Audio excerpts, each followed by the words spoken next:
আসসালামু আলাইকুম। এদিকে তিথির কাবিনের তারিখ চলে আসে।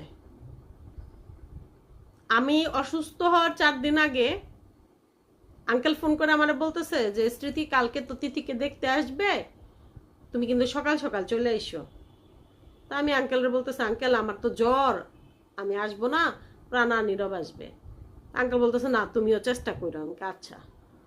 তো পরের দিন আমার জ্বরের শরীর ভালো লাগতেছে না, এর জন্য আমি আর যাই নাই।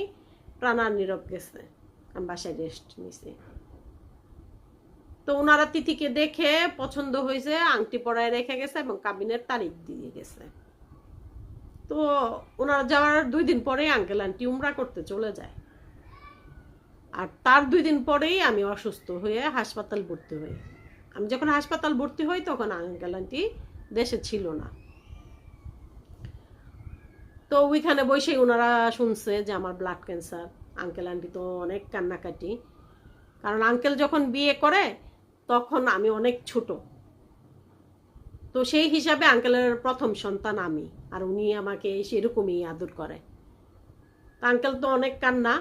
আঙ্কেল ওইখানে হাজরে আসওয়াদ ছুঁয়ে মানত করে, আল্লাহ তুমি আমার মেয়েটাকে ফেরত দাও, তুমি যদি আমার মেয়েটাকে ফেরত দাও সে তোমার ঘরে আবার আসবে।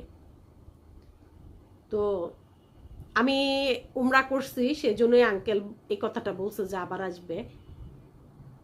আর এইদিকে আমার আম্মা মানত করে যে আল্লাহ জানের বদলে যান, তুমি আমার মেয়েটারে ফেরত দাও, আমি একটা ছাগল জবাই করে এতিম খাওয়াবো।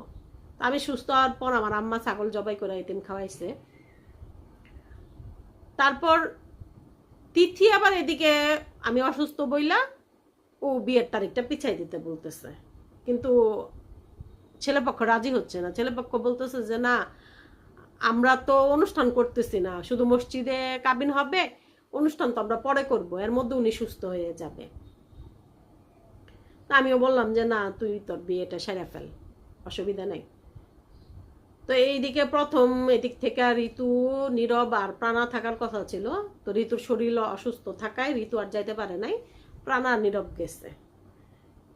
কারণ আঙ্কেল আন্টি একা, ওনাদের সাপোর্টে তো একজন থাকতে হবে। তো সেই দিনই তিথির যেদিন কাবিন সেদিনই ওনারা দেশে ফিরে।